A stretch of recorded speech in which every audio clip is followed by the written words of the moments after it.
And here we are live with Dave and Olive. We have people in the chat and we'll catch up on comments. But first, a big thank you to Dave and Olive for joining me. It's been a while since we've had them on. Hello. And we were a titch late. Olive was doing her makeup, you know, girls in their looks, right? That's right. Oh, Spend a lot of time in front of that mirror sometimes, right, Olive? Well, I still think there's so many cute videos. Actually, I just thought 2 highlights that stand out on YouTube for me. One, Olive with her Garb August video a couple years ago. The click, click, click, click was hilarious. And 2, watching you meet Gareth. I had tears. It was just such a beautiful moment and awesome that you guys shared that with us. It was just like, wow. Yeah, the world needs more of those kinds of things, right? Yeah, that was so much fun. That was what a day that was. That was okay, so before I forget, because I did yesterday, thank you to everyone joining us for the live stream.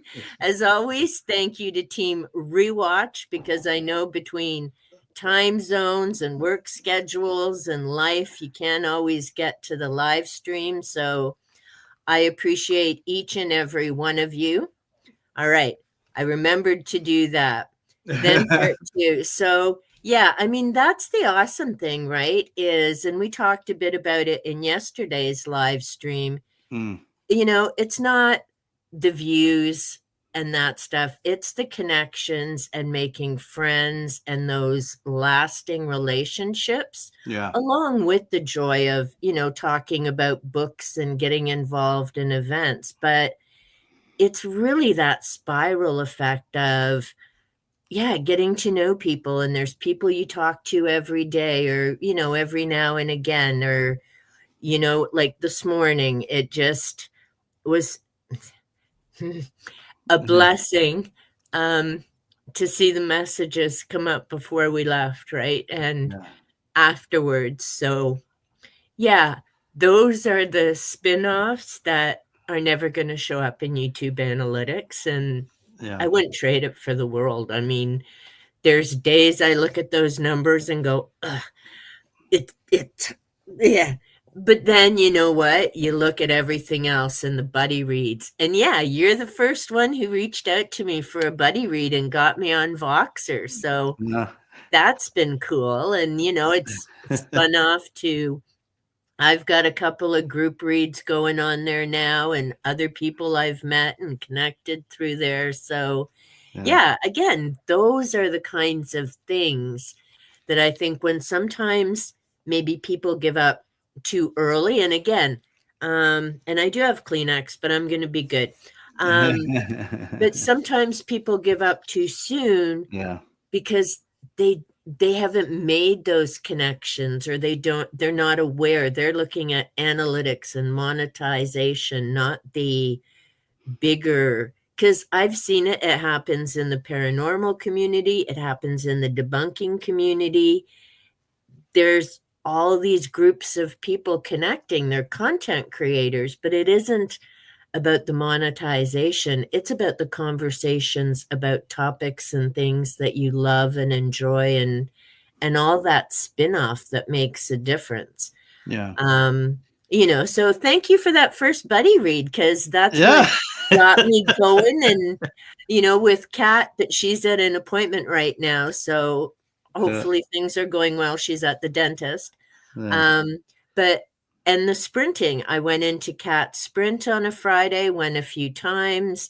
That's how I met the Chaos crew. So Ven and Noah and Jenny, and we've got like our little core group that, we check in on each other and stuff. And again, you don't get that in analytics. You never will get that in analytics, but you got to stick around. And how long have you and Gareth known each other? That's a good question. So Because he's 5 years on his channel. How old is yours? yeah, I started. I'm also 5 years. I just Okay. went past 5 years because I started in the fall of 2020. Um, and I had nothing to do with COVID like everybody else. It was like it was that just It happens was to just be. timing. Yeah, see, I just started 3 years ago, so same. I just needed Yeah, something to do in the day. yeah, yeah. We God, I'm trying to remember now when that because we've only been. I guess we knew Gareth and I knew each other like a little bit for like we knew of each Well, other yeah, and you see each other occasionally. in comments and stuff Um, or hear mention of channels. Yeah. yeah, I guess it's really actually only been 2 years actually that we've been close. We were just, like I Nice. said, loose booktube affiliates. After that, it was close. Yeah.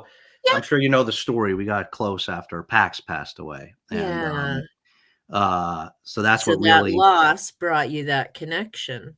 yeah, Yeah. right. It's like we were talking about before, silver linings, even in the worst of things, right? And Exactly. that was I don't want to get down, but that was a Yeah, surprisingly heartbreaking loss for me. Impacted me of much more course. than I thought it would. But also, mostly born out of that, I have now made one of the best friends that I have in life. So there's always a silver lining piece. I'm not much of a fatalist, but Yeah. there always is. Well, see, and I think that's the important part too, is when you're in the midst of the shitstorm, right? It's hard to look beyond that. And, it's like uh, but then when a bit of time, I mean, like I was saying before, Dave and I came on, this was goodbye number 9. It's either been kidney infections or cancer or any number of things. So we've been blessed to share our home and our lives with 9 kids over our 38 years together. We started with my boy Cass, who I'd had for 4 years before. Laugh my ass off when people are like, "Well, what are you going to do if your cat doesn't get along with Bob?" Yeah. How is that a question, dumbass? Yeah. I have one cat who's Yeah. seen me through I mean, hell and back. in that case, it's been a nice life with you, Bob. But. That's right. There's more men out there, dude, but this cat's been with me 4 years through hell. This is a no-brainer. Um, and Cass adored him. And so, 38 years later, here we are, 9 kids later. We still have Tiki and Panther. But they give so much, they ask for so little, Yeah. and yeah, I mean, that's the thing too, right? And like I said before we came on, that's the price you pay for loving them so much. But to me, they're not just animals. Like, I don't get people like that. And we're not going to talk about that because that'll be like my 42-minute rage banned book video that I got to redo for the day. But I gotta say, other than recording it, damn, that was cathartic. I Yeah. felt so good after that. It's like, Uh, yeah, I've been keeping this in but I'm not putting it up. I mean, it would probably be wild, like we said, with the stream, it'll probably get tons of views and yeah. hundreds of comments. But For all the that's wrong reasons, right? exactly, that's not what I want my channel to be, right? And you start doing that. Yeah. This is what I don't get with the drama rama ones. You start doing that crap, Yeah. you got to keep doing it. And I can't. I'm 61. I don't have time for that shit. Like, Yeah. I worked in high schools. I Yeah. had no patience for the drama there. And the older I get, the less patience I have. It's Yeah. like, life's short, man. The clock's ticking. Yeah. I do not want to step in front of the bus, and my last thing is some stupid drama issue that was stupid. Yeah. So, no, but you will enjoy this. And for those who are offended by language, turn off your screen now and then come back in a few minutes. So, because I do have a quirky sense of humor and I love coloring, I bought this book a few years ago. Yes, it is called Color Me Effin' Calm. And I bought a coworker and a friend of mine a copy too, because it's hilarious. And so I've worked my way through a few of the pictures. I need to find a way to put this in a frame. And then this week, look at the pretty elephant. Do I really look like I give a shit? And there are many, many other wonderful ones. This one I'm going to be doing for my friend Kat. Whoops. There we go. You are effing nuts. She's always talking about those spicy nuts that she makes. So I figure she'll enjoy that. But I mean, again, right? You got to find what works. For me, what works is having something to do and the distractions. So at the beginning of the week, I thought, oh my God, I have 2 live streams. What am I going to do? And then I'm like, what I always have done through my whole life. Shit hits the fan. Go to work, get busy, do something, keep your mind busy, and just one foot forward. So we'll catch up on comments and then chitty chat. Margaret had popped by earlier. Hey, Margaret. Kat, hey, Kat. Not so much spam-malicious because, like I say, she's in the waiting room, but she needed to have some fun. See? Don't let Olive get off topic with her spicy books. Yes, you hear that, Olive? UFOs and such is what we're chatting. That was just me and Kat chatting. Then lack of spam's understandable, but oddly concerning. It just, just uploading for tomorrow. Nice lurking. Awesome. Thanks so much. Hey, Heidi. Nice to see Heidi. you. Hello, Brian. Hey, Brian. Brian's like changing his channel name like every 3 days at this point. Oh, okay. Yeah, this is our farmer gentleman, yes? Yes. Yeah, I know. I'm like, wait, I haven't seen Brian in a while. And then I saw a comment. I'm like, that's got to be the Brian I know. Which reminds me, I still need to do my revival book summary. I reread it ages ago, Stephen King, and Brian had it on his channel for a while. Now that's if you have worries about leaving this world, do not read Revival. Is all I'm gonna say. Disembodied voices have started. It was good though. It was good. It was good. I mean, there's different twists and turns. There's issues with electricity, and it starts with a little boy and a priest, and something horrific happens to the priest's family, which just blows his faith out of the water. And he goes into some scientific stuff and is really questioning the afterlife and wanting answers. So it's partly about this young boy's journey in a small town. And he gets caught up in addiction and stuff, and he and the priest cross paths again in the future, and the priest helps cure him in terms of the addiction. And then there's just a whole lot of other things that go on. It's one of those, well, like I say, the priest was very solid in his beliefs. When the book starts, this horrific incident happens to his family, and it gets him questioning everything. And then it becomes a question of, how far will you go? What will you do to other people to get the answers that you're seeking? So in that respect, it was a good read. But if you waffle about the afterlife, the version that King comes up with is, you don't want to go to that world. Yeah. Like, you just don't. Yeah. So yeah, from that respect though, it was a good read, and it was interesting. I mean, I have a different view of the afterlife, and I'll just keep mine. But yeah, King had, well, because King gets all his crazy out in books. Let's be serious. And he's even said that in some of his intros. If I didn't write books, I'd be in a hospital somewhere, because all that stuff's kicking around in his head anyway, right? He's just been lucky enough to make a crap ton of money off the those thoughts and images. Yeah, Oh, I've read. she's been Oh, sorry. Go ahead. that's like she's on her current reads. Yep, go ahead, Dave, and then I'll get to Margaret's I was next just one. gonna say I've read so little of King, but it's something I want to remedy, and I just got lucky a couple days ago when Olive was walking me. Yep. We went by one of those little free libraries, and there was copies of Cujo and Christine in there, so Oh man, yeah, we're snagged not those. talking Cujo, man. That one's brutal. I Yeah, but I read heard that. that one's really like high quality, though. I was thinking of It reading that one is. soon. And see, me being the oldster I am, I started reading King when Carrie came out. So I bought it when it was first published and kept going. Salem's Lot, The Shining, Cujo, Firestarter, a whole slew of them, right up to Dolores Claiborne. Hmm.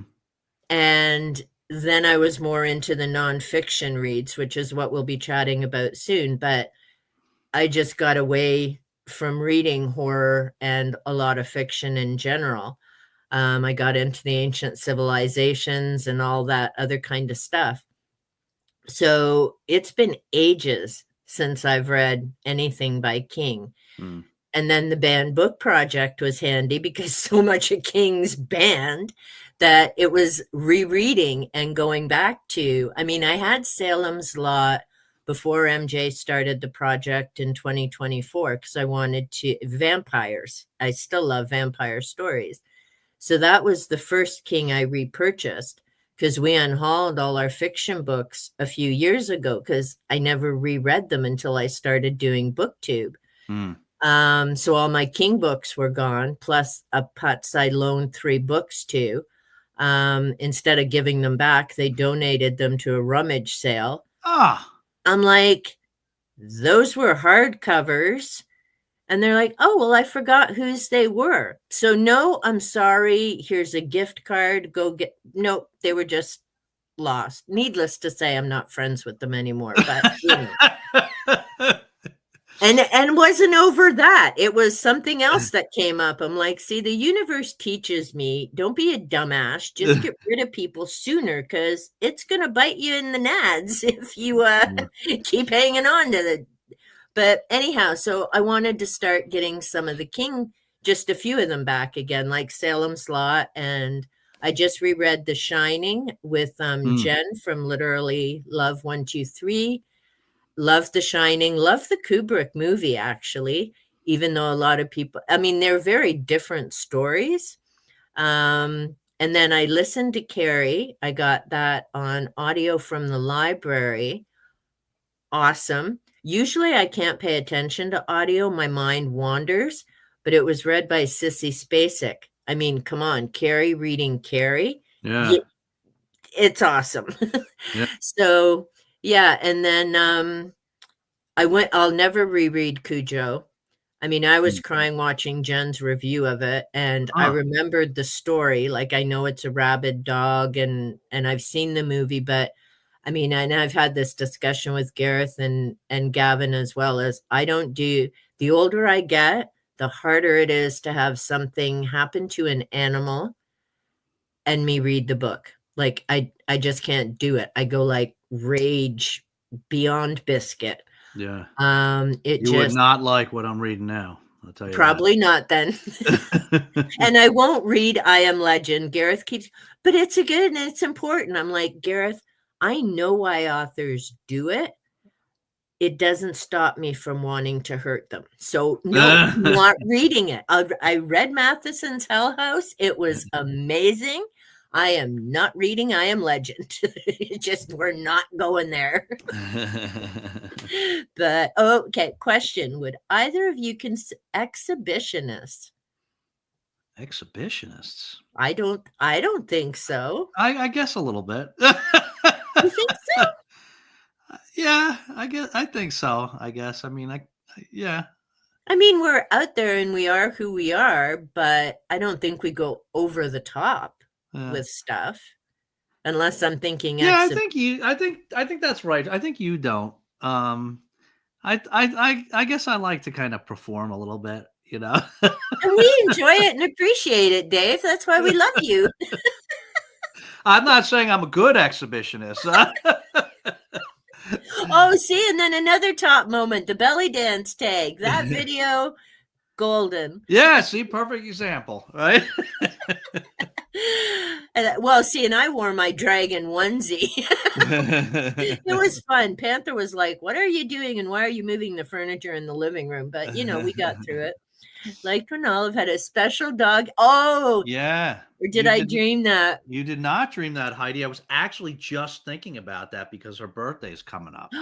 So I was just thinking about doing that again, like cooking the doggies had special meals on her Oh, birthday. Cooked up nice. special breakfast, like real meals, like steak and stuff like that. They got for her on her Hey, birthday. when our Cedric, she was 40 months cancer free when we said goodbye, but Hmm. when she hit milestones, we always celebrated. And for her one, was either 28 or 36. Oh, maybe it was for both of them because we celebrated those highlights. Her treat that night was a shrimp Hmm. and a cupcake. Hmm. She didn't want the cupcake. She just wanted the icing, and we didn't give her the whole cupcake, just a little bit. But I mean, it's like, you know what? Girl beat cancer. Like she's having something Yeah. special. Like what the hell? Humans do that. So she had her special dinners on those nights. But there's another classic, Olive with her pup cup. Oh, she loved the pup cup. Oh, that was She loved the pup cup. awesome. Yeah, we've only done that once. We got to go back for another pup cup, right? Shrimp. Shrimp is one of the only things that she won't eat. Really? She loves eating, and she'll eat basically anything. There's only 2 human foods that I can think of that she spit out, won't eat Yeah. them, is shrimp and carrots. Oh, really? Yeah. So she'll eat anything. Well, our Wolf and Storm, like dinner time here has been bizarre. Because when we had our boys, Wolf and Storm, Wolf was a full-size pom, not the teacup, and Storm was an Eskimo Spitz, so both those curly tails, but he was a bit taller than Wolf, not by much. But they were always at the dinner table. Hmm. And so they were the same human food, right? And you Yeah. didn't leave the table without an offering. Like it could have been the tiniest piece of steak or burger or whatever, but you don't leave the table without the offering.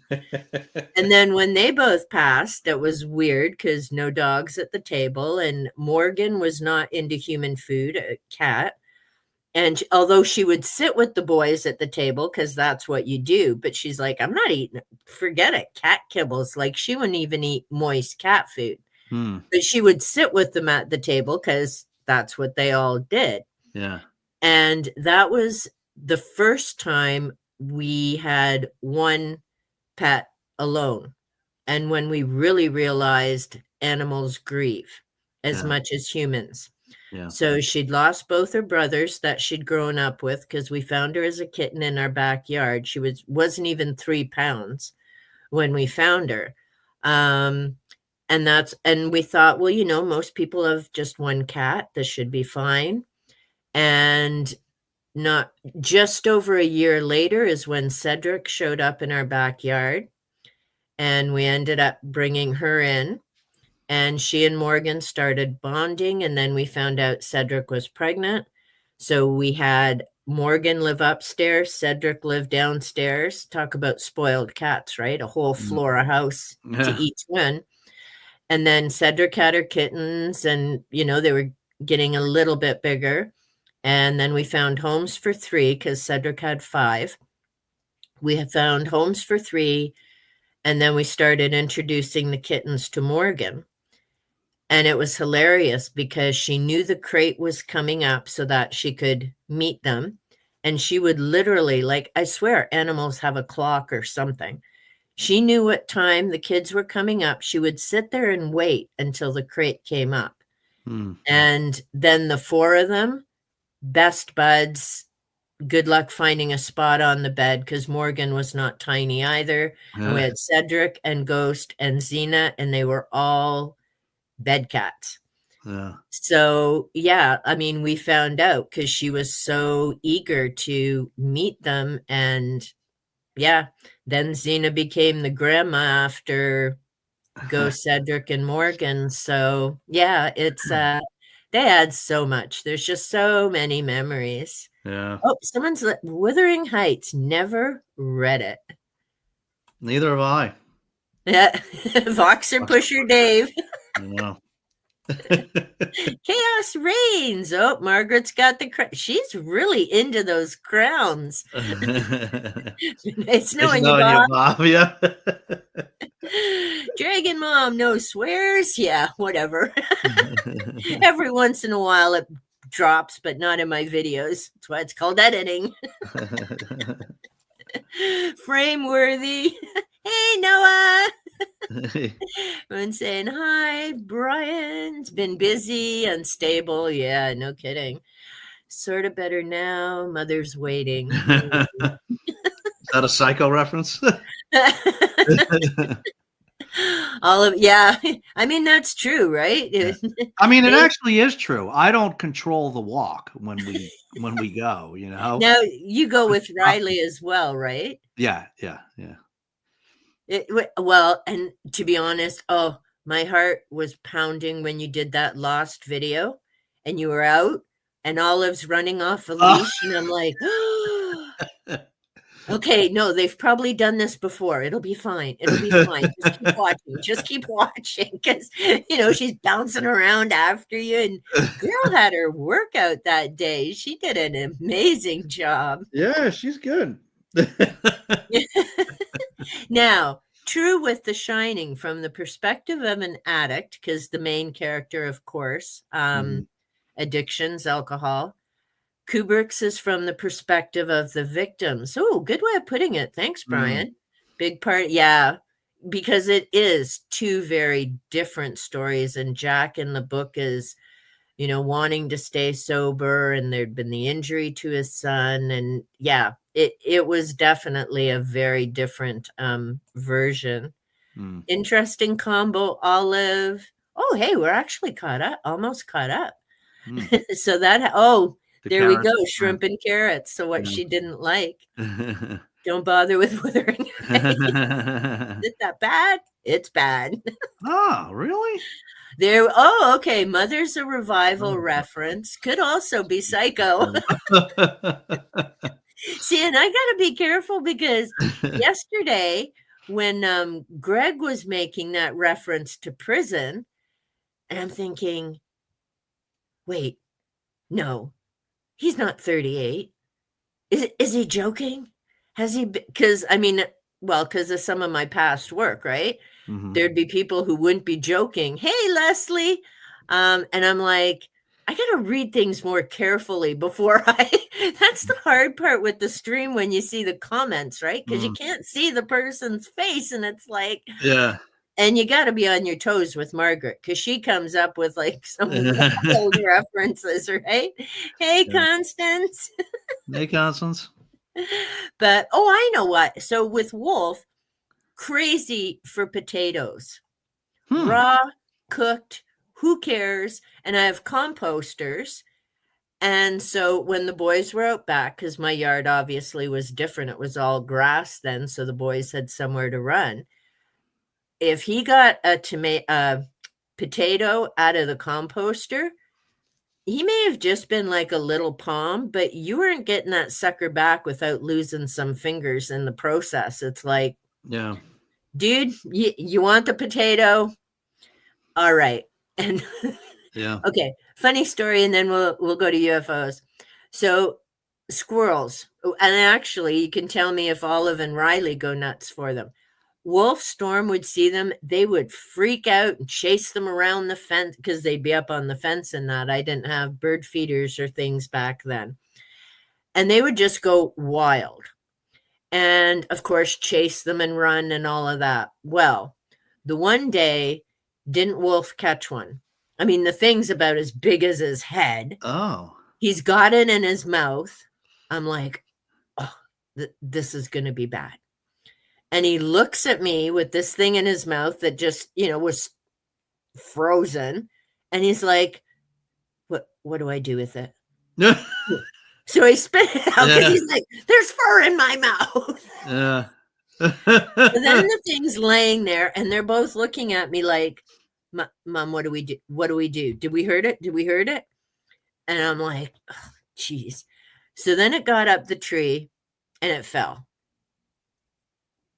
And then it got up the tree, and it fell. And I'm like, "What the hell am I gonna do?" Huh. And then it finally calmed down and took off. It was fine. I'm like, "Don't ever do that again." Like, Wow. and Wolf, after that, they ran slower. Wolf's like, "Never again, never again. I'll bark, but no, it was in my mouth." Wow. Riley brought a an injured bird into the house once. Yeah, she just like ginger. So we don't know exactly what she was doing. We keep telling ourselves she was trying to help it and bring it to us, Yeah. but who knows? But she gingerly enough picked it up in her mouth and brought it in, and it freaked my wife out. She's like, "What does she have in her mouth?" And then she just dropped the bird right in front of us, and my So wife's like, you know what? "Ah!" Freaking out. But you think of it, she was bringing it in to get it help, because you think of their jaws, Yeah, like she could easily have. yeah. So she was bringing it in. Oh, and before I forget too, I'm so glad you and Olive are all healed up. That's the other thing I Oh, noticed in that video, because Olive had her boo-boo paw for a while. You had the ribs, and then I yeah, was watching you two run around and go, "Oh, thank goodness. It's yeah. it's all good. They're both healed up fine." Healed up enough anyway. Well, yeah, because both of you, it was like what, a couple months apart before Yeah, yeah. okay. You're doing pretty good now, right?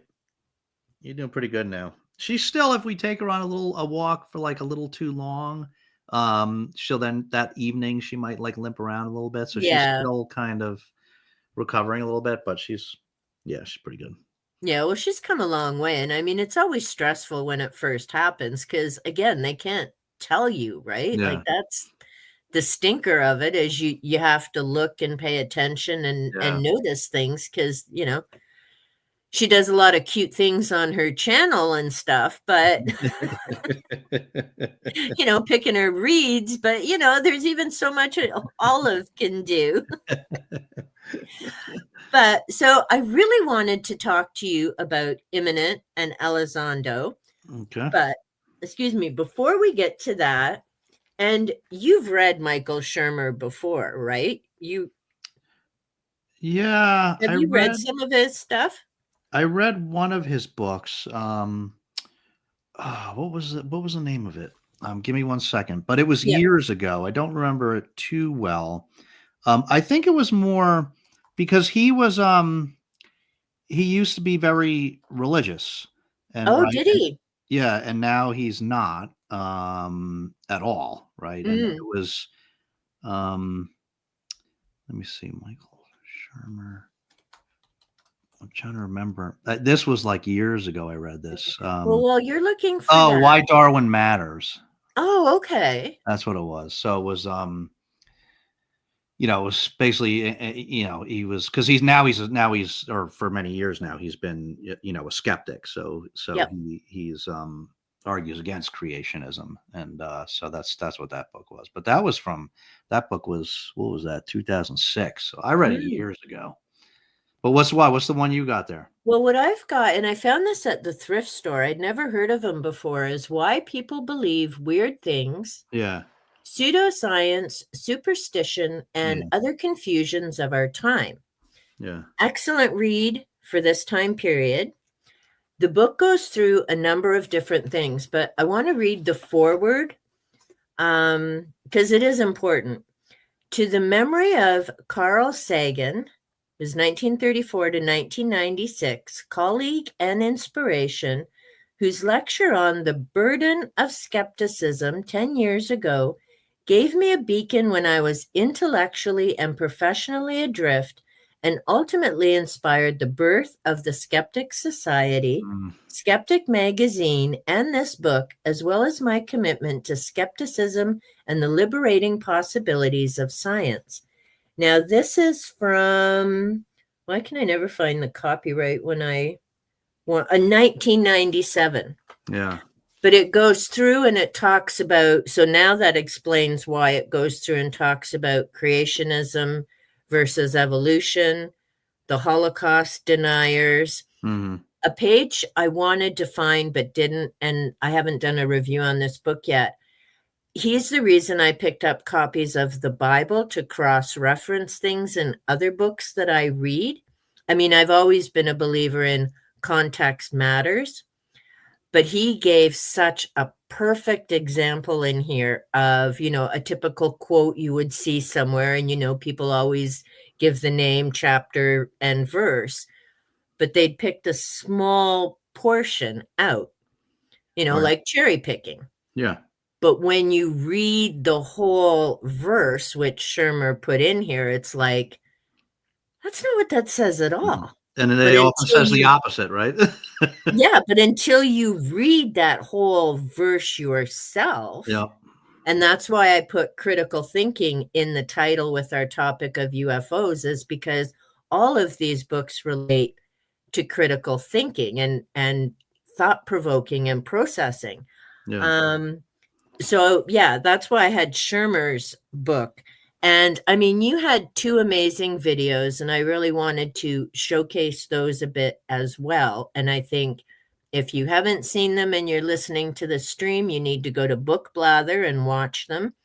So the first book you talked about was The Conspiracy to End America. That's by Mhm. Stuart Stevens. I Mhm. think I have put them in the description box below. Mhm. So if you can check there after the stream. And How Fascism Works by Jason Stanley.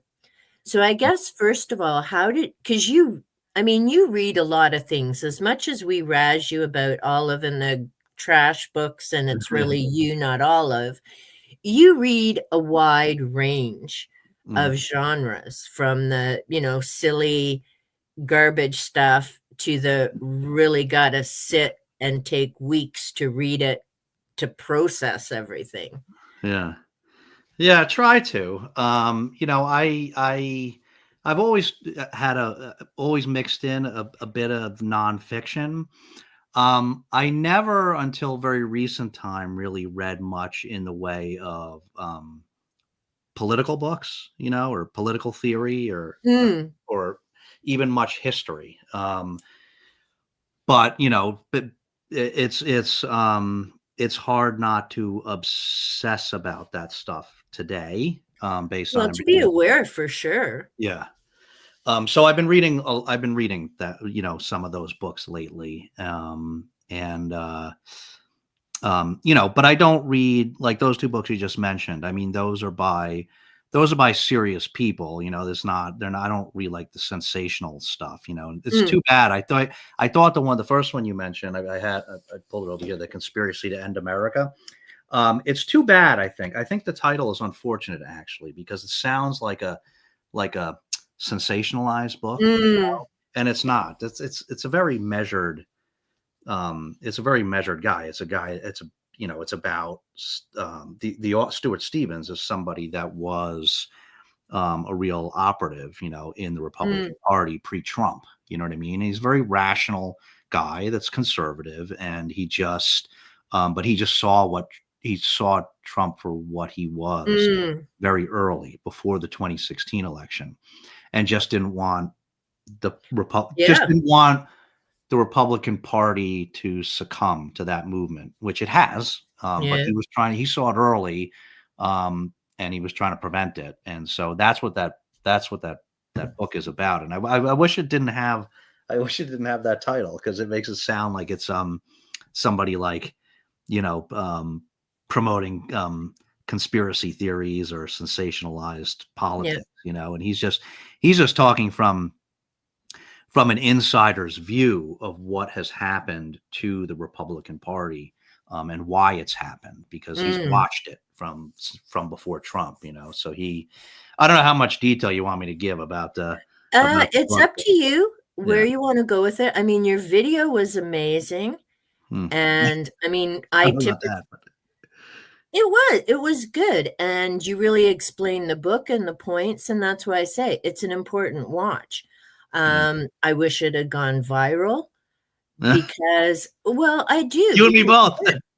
Well, but I mean, with the title and everything, but there were points. And I think people need to understand. And I mean, again, for me, it's different. I live in Canada, so there's a lot of stuff happening over there. I don't understand because our government works very differently up here. Right. And so it was good to listen to your video, which, helped explain things and understand that there were people trying to warn other people about this, but some just didn't want to listen for whatever different reasons. And same with your other about the How Fascism Works books is, again, like, people need to start listening or reading for themselves and really processing, like, what are you seeing in your own communities? Yeah. Like, to me, it's huge important. And I wish it was that kind of stuff going viral instead of some of the sensational drama stuff. Yeah. Right? Yeah. So however much you want to go into it, Dave, because, I think it is important and definitely important to know that this is someone from the Republican Party who was already aware things were going amok. Yeah. And so I guess Liz Cheney is another individual. Why do you think other party members weren't listening to them? I think it's a combination of things. I think you know, initially I think it's because they just didn't recognize the threat. And Stuart Stevens talks about that. Um um he talks about that a fair bit. He said, like, in the lead up. So what happened, if you were here when I don't know how much detail you know about how our parties work here, but we're a two-party system, which has some flaws, Yeah. right? Um, and what's happened here, basically, we've ended up what they call the tyranny of the minority, because it's really a minority of the people that are deciding on somebody like Trump getting into office, because it's only two parties, and each of those Yeah. parties has a primary, right? So we have, before our general elections, we have our primary elections months before that. And in the primary elections, so the Republican Party, it's just Republicans, or maybe Republicans, independents, whatever, deciding on who will be the Republican nominee, right? Right. And when that happened, there's always a field of candidates. Yeah. But when that happened, when Trump broke through, that is because that field was huge.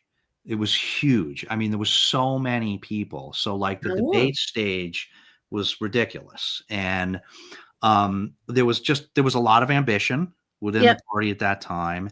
And nobody would drop out of the race. And what happens is, it goes, the primaries, it goes state by state.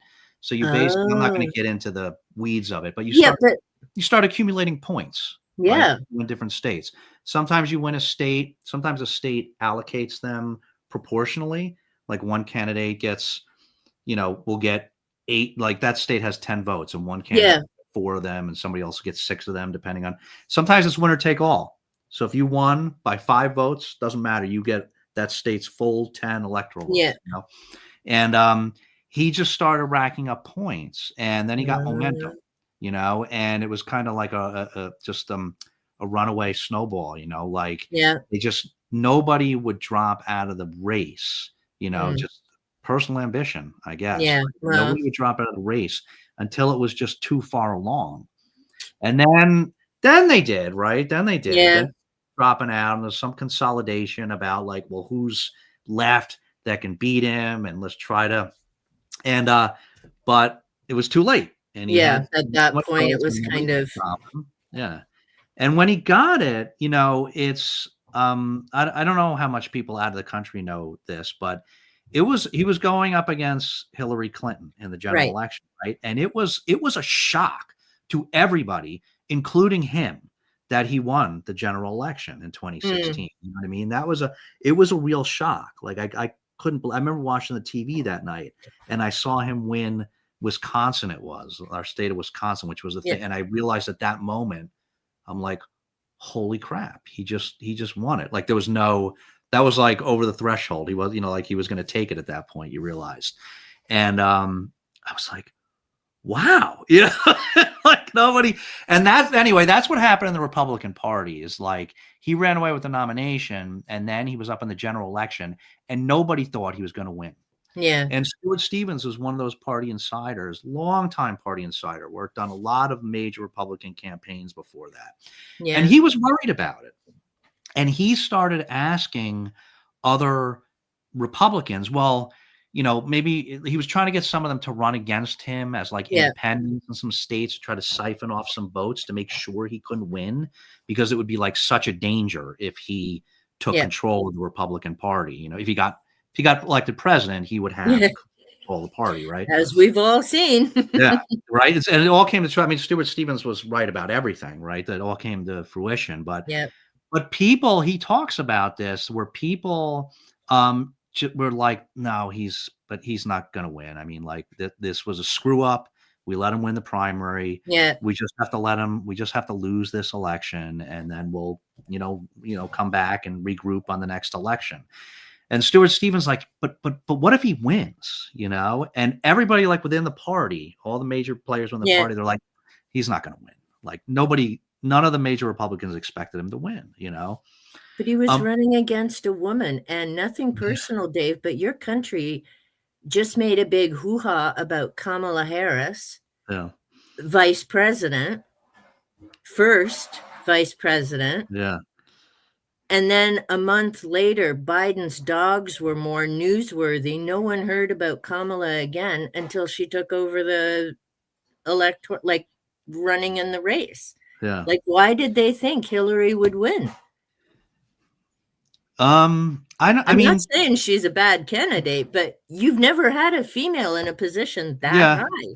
Yeah, and I mean, a lot of people, maybe should have expected that. I mean, the polling was that she was gonna win, right? It was a shock to everybody, but you kind of just had that silent, it's the same thing that happened with Brexit, right? You kind of had it was that effect where like you just had this silent, a very large silent populace that wasn't voicing how they were really going to go in the election. And so now, because you follow these things, I know bits and pieces, but to be honest, I don't follow our own stuff here. That I've got an idea, but did Hillary not get the majority of votes, and it was because of the Electoral College that she got screwed out of winning? No, I think she won the popular vote. So explain this to me, because I'm pretty sure she did. Yeah. Because I remember people commenting afterwards that he didn't get the majority of votes. Yeah. He got it because of this Electoral College thing you have, which we don't have up here. Yeah. Thank crikey. Not that it always works out. We get the best one for the job, but it is what it is. Yeah. So with that Electoral College, and I guess I understand why some people wouldn't go out and vote, because if the majority voted for one candidate, but that's not who gets to be president, then why vote? Yeah. Well, I'm simplifying it, but you know what I mean. For some people, they must look at this and go, well, then why the hell did I just cast my ballot? Yeah. It's because it's not that their votes don't count, but it's, so the Electoral College, it's complex. It's not like people vote for something and then the electors and the Electoral College go vote for somebody else. That's not how it works. That's not how it works. They vote for who the people vote for. The reason this happens, and it's happened a number of times, where the popular vote, nationwide popular vote, produces a different result than the Electoral College does. That has to do with the breakup of that has to do with the states, right? We're set up as a republic. Yep. So we're actually 50 individual states who are each supposed to have some level of sovereignty and independence, right? Yep.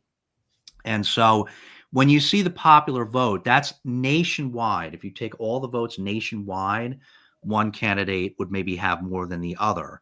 Right. But the other one can still win because it's not really that they were it's not because they were electors. Yeah. And it was just because they got the points from the right collection of states. And that's what I wanted you to say, because I know I'm not the only one who gets confused with that, but it's that each state has so many points. Right. And that's where everything ends up shifting. Each state has so many points, and it is reflective of the population of that state. So states with more people will have more electoral college votes. But there's some hiccups. It's not exactly the same. You know what I mean? It's you might have 10 electoral votes for a whole state. So there can be some disparity because of that. And then population changes, it would need to be modified and stuff too, right? Yeah, but that doesn't really happen often. That doesn't really happen. But but the other thing is that each state, because it's independent state, they get to decide as their own sovereign entity how they send votes to the national level. So one state can decide, well, we are going to be a winner take all state. Our people are going to vote. I live in Connecticut, right? Our people are going to vote in the state of Connecticut, and whoever gets the majority, whichever presidential candidate they vote the most for, all 10 of our electoral college votes are going to go for that candidate, right? Okay. Yep. Or some of the states are like, in the state of Connecticut, we're going to allocate our votes proportionally for how our people vote. So if somebody gets 60% and somebody gets 40%, 6 of our votes are going to go for that candidate and 4 are going to go for that candidate. So there's some mix up there. And so the candidates, in fairness, will modify how they campaign based on where their concentrations of voters are and how that state allocates its votes and stuff. So, I mean. Now, is that where that whole swing state thing? Because I keep hearing that term when they're reporting on that. You want swing states, or there's a certain number. There's certain states that the candidates tend to go towards because they have the majority of these points. That's right. So like this election, there was and that changes sometimes, but there's some states that are pretty much always swing states, you know what I mean? But exactly which ones and how many changes, like this time we had like 7 swing states, which was a lot. Wow. It's unfortunate, right? Out of 50 states, it was 7 states deciding the election, because in a lot of them, like I'm in Connecticut, it didn't matter how I voted. Connecticut was going to go Democrat, and it was we're a blue state, and so the votes were going to, and so a lot of the states are winner take all, and so many of them are red, are Republican, and they're always going to be Republican, at least for a long period of time. And many of them are blue, and that's just the way it works. But some of them are mixed, and there was about 7 that were swing states that could have gone either way. He took all 7 from what I recall this time around. It was kind of a blowout. Against Kamala. It was against Kamala Harris. It was a blowout. And here we are. Different reasons for that, I guess. But that's just kind of the way that our country's set up. This sort of republic, where you have independent states that have some independent power, is important. So our electoral college we have the electoral college for that reason, and our legislature, our Congress that passes laws. That's also a mix. There's 2 houses, and we have a House of Representatives that's 435 people, and that is directly proportional to how many people are in that state. Exactly. Right? Yep. And then we have the Senate, which is every state. It doesn't matter how big you are, how many people, you get 2 senators. So there's 100 senators, 2 from every state. And that way it's kind of meant to be like a balance between like the overall national population versus the rights of individual states as sovereign entities, Yeah. Unless you got a douche with glasses who shuts it down for a month. Yeah. Just saying. Yeah. I mean, when Marjorie Taylor Greene is the voice of sanity, we've entered like It's the freaking apocalypse, man. yeah. This is like a whole new ball game. Yeah, it's crazy, right? I mean, she's got her reasons for doing what she does, but yeah, it's Well, they crazy, all right? do at the end of the day, but We basically have a dissolved. We don't. It's not really like it's not just a shutdown. We basically have a dissolved legislature right now, and I don't know how many people really understand what's going on, but and okay. certainly outside of the country, but a lot of this, some of this has to do with they're fighting over um, out loud. They're fighting over healthcare, Mm, right? And that's why we've got this shutdown because they haven't decided on a budget because the Democrats are demanding that some healthcare benefits come back to the people, and the Republicans are resisting that, right? yeah. And so that's what like the outward fight is about. But it's I believe that, and I'm not a conspiracy theorist. I'm not No. one of those guys. I think I'm pretty measured but I think a big piece of it is um, like even in shutdowns, like our legislature will often still be there working, right? Mm, Right now, it's not like there's yeah. no Republicans in Congress in Washington D.C. right now. They're Yeah. all like back home in their states, right? It's like the legislature has been dissolved because Mm. our speaker does not want to put Congress back in session because of you've heard of these Epstein files, right? Oh, yeah. Right. So this is the pedophile ring that Yeah. they're hiding a lot of information about it. It's going to implicate obviously some important people, and And the some of them Republican, sitting at home right now, I bet. yeah, and the Republicans are specifically, not they don't want to release it, and now enough Republicans have said that they will vote with the Democrats to Yeah. force the release of these files. And it's actually a Republican that is doing a pretty savvy thing where he's what's called a discharge petition, where he's like forcing, it's like a vote on whether they'll hold a vote, right? So Right. he's going to do this. You need a certain number of signatures for this petition, and that'll force a vote on Right. whether they need for the full Yeah. House of Representatives on whether they need to release the files. And with these extra Republicans now, they have the votes. They were one vote away. There was a Mm. special election, and we have now another Democrat just got elected in a But they special won't election. swear her in because they shut down the Right. So you government. know all this. They won't Yeah. swear in I don't because pay much attention, yeah. but every now and again I put my ear to the ground because we're not going to be the 51st anything, just so we're clear. But the fact that he keeps yammering about it, and I just call him Captain Makeup, Yeah. and that twat behind the podium keeps babbling about it because she's as useless as the day is long. She caught herself a millionaire, got herself a little spawn, ran back to work 3 days later. And I'm like, twat, there's a reason you don't understand. Women in Canada aren't siding with you because they fought to get maternity leave. Up here, they get a 1 year paid leave of absence from work. So you got to be working, is the catch.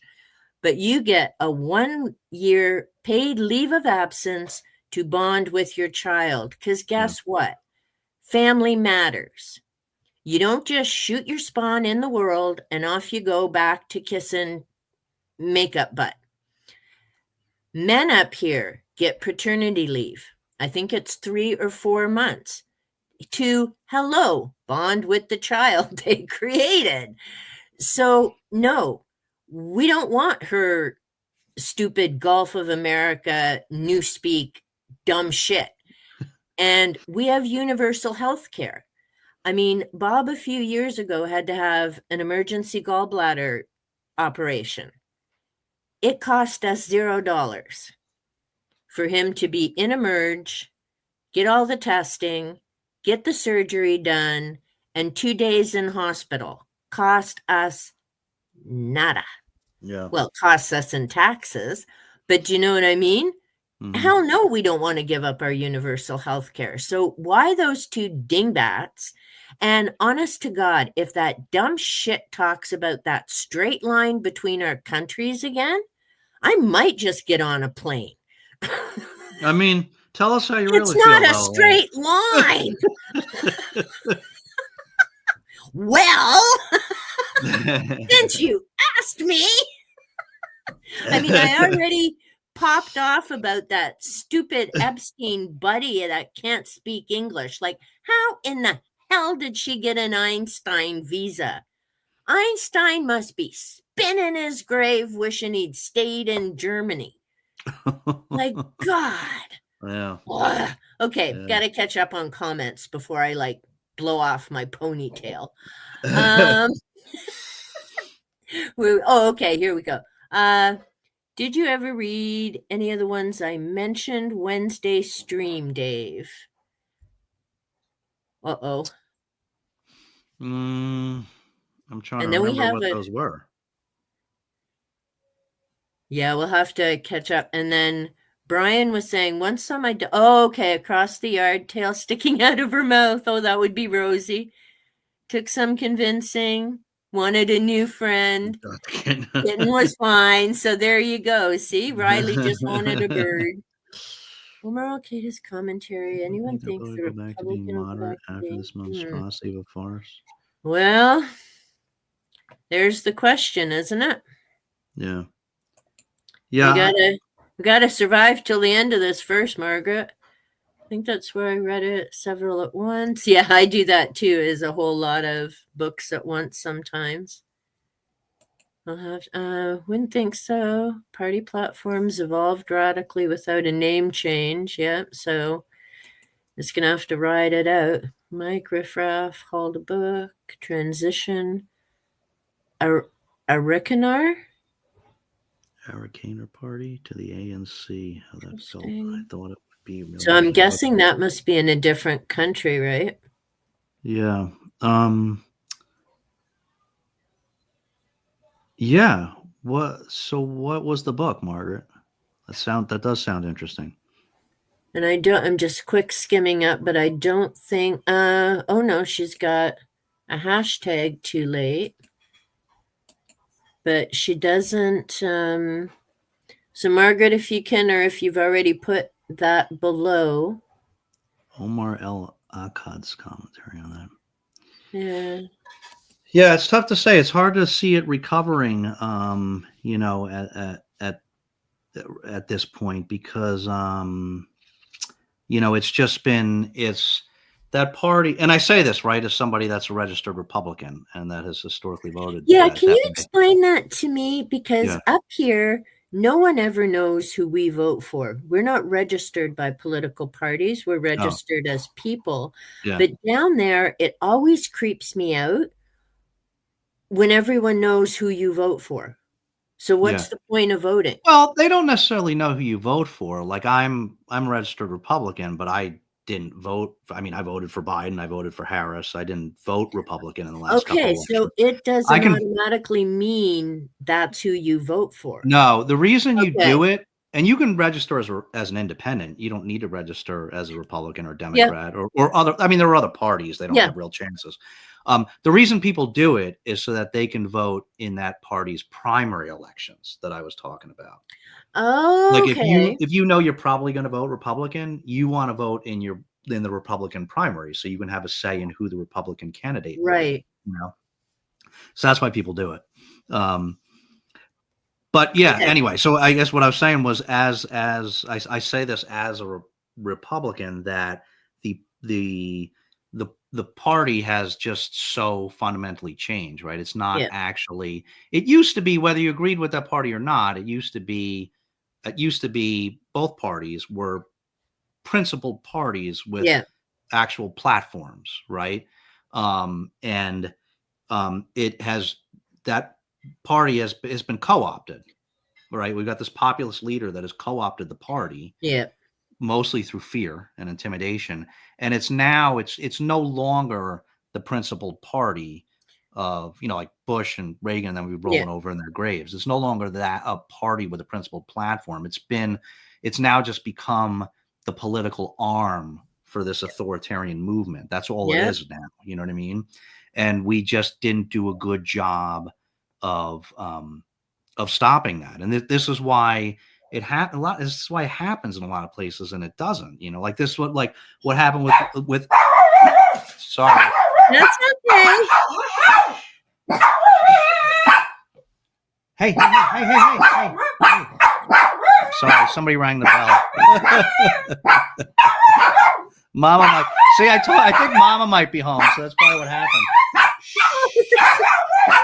I'm gonna have to let her go. You need to go, Dave. Hold on 1 second. I'm gonna let her out. Hold on. Okay, so Margaret Emperor's clothes. That's for sure. Oh, sorry about that. No worries. When we had Wolf and Storm, I mean, if anyone dared walk on their street, it was like, and they'd be the nosy neighbors, so they'd be at the fence and barking at them, and it's like, it's their yard. Shut up. Shush, come over here. This is your yard. And they're like, no, somebody's outside. So it's all good, and it's lovely to, I mean, when we didn't have Wolf and Storm, that was the big change is, oh my God, the house is too quiet, because you get used to that. But see, Emperor's Clothes situation, and that's when we were first talking about your books and stuff, is, people could see it, but it like you say, it started snowballing and things just spiraled. Yeah, I mean, at that stage, it was like, I think most of the people didn't appreciate the threat, like Stuart Stevens did. Most people didn't appreciate the threat. Now it's something else, right? Like now the party's been co-opted through fear, because most of that party at the national level, they're just pretty spineless. You know what I mean? And and the seats mean more to them than stopping what is clearly an authority. I mean, they all know. Oh, right? Of course, they have to. But the seats, retaining the seats, are more important to them than stopping the authoritarian movement. And this is the difference, right? Like this just happened, like with Le Pen, right? Like the parties, some places these movements get stopped, and sometimes they don't, right? And like with Le Pen, the parties recognized the threat. And so they put aside the political differences and they came together to stop that movement, right? But somebody has to sacrifice, right? When they do that, somebody has to sacrifice. And so there's always going to be these populist authoritarian leaders, right? Oh, yeah. They're always going to pop up everywhere. And it's not, so you almost can't even, it sounds funny to say this, but you almost can't even like blame it on those populist authoritarian leaders, because they're always going to be there. It's what do the rest of the leaders do when it happens? Do they guard against it? Do they come together and guard against it or not? And a lot of places they do, and a lot of places they fail to do that, right? For selfish reasons. And that is what's happened here. The Republican Party here failed to do it and completely capitulated. And now we're in the mess we're in. Well, and that's it, right? And, it's kind of one day at a time. And I mean, who would have ever thought of hearing about Alligator Alley and selling merchandise? I mean, if anyone had told me that was a real thing, I would have went, what? Nah. And here we are. Yeah. I mean, it's insane. But here's the other part. It isn't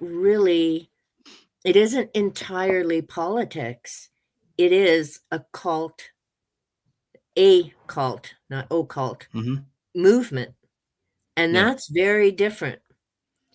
I mean, I remember Jim Jones, and 900 people died that day, and they didn't all drink the Kool-Aid. They were shot, men, women, children, because of Jim Jones.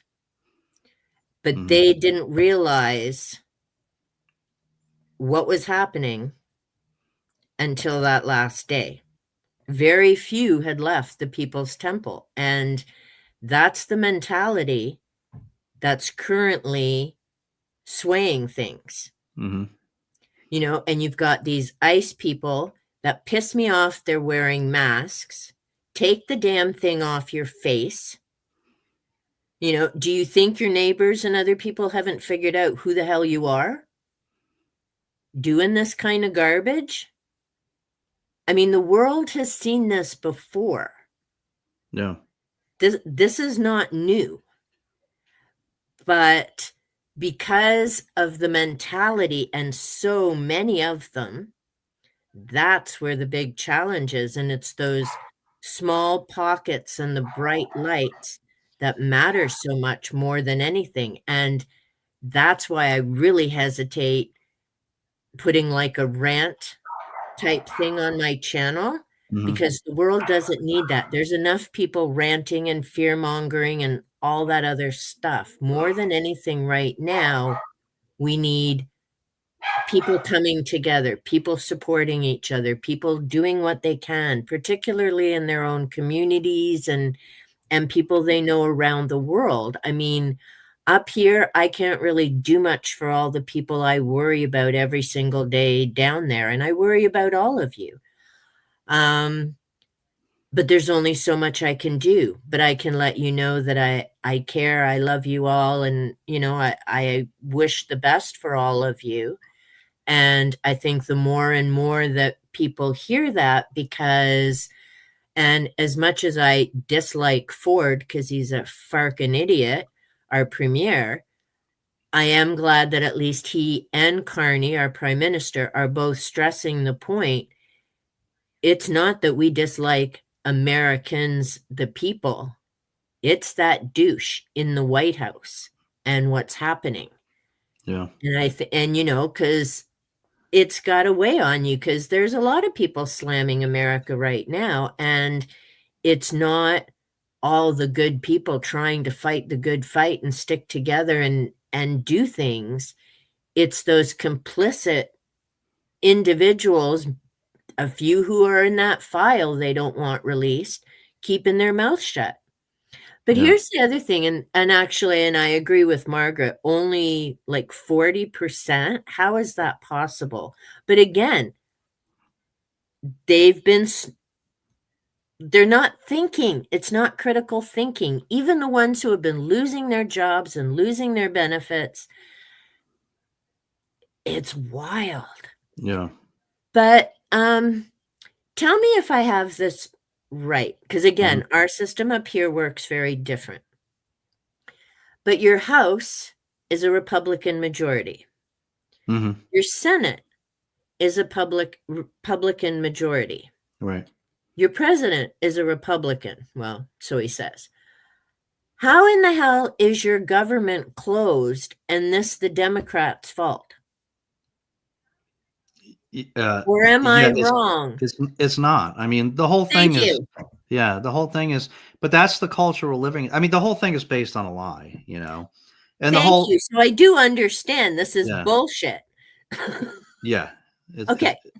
yeah, it's BS. I mean, it, yeah, it's Because BS. I'm like, I'm not missing this. I live in Canada. If I can connect the dots, what the hell, people? Do you all have Einstein visas? Yeah.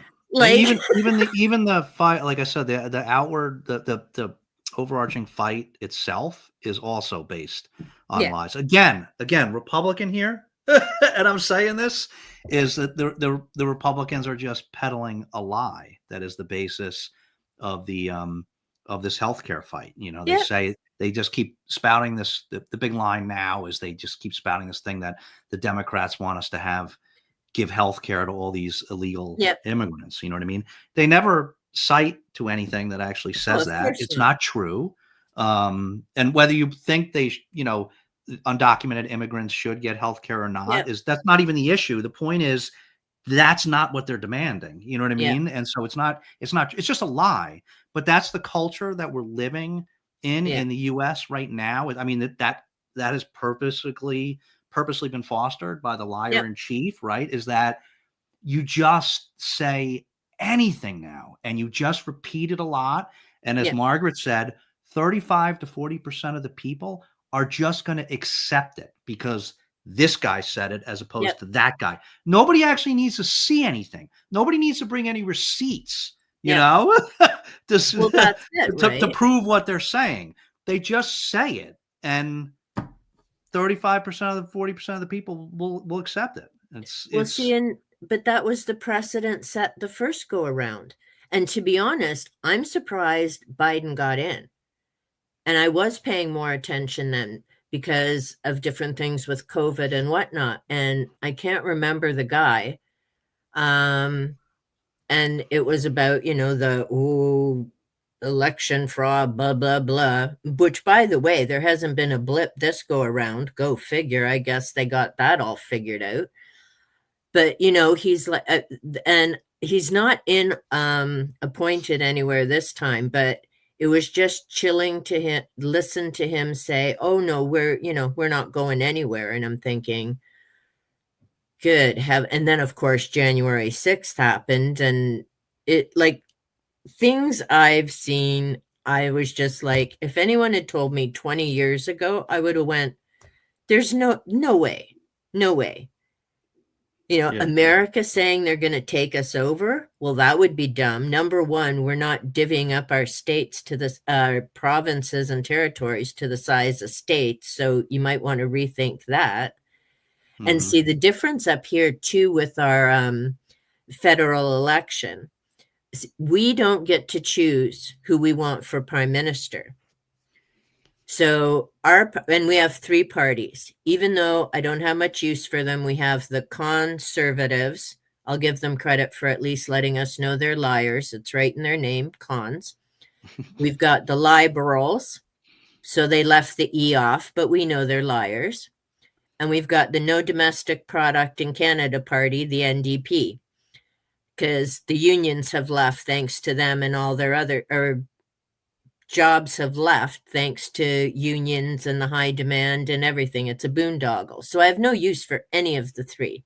But, and then we have the Bloc Québécois, who only run in Quebec. So they'll never be a prime minister from the Bloc Québécois because it's only in that province.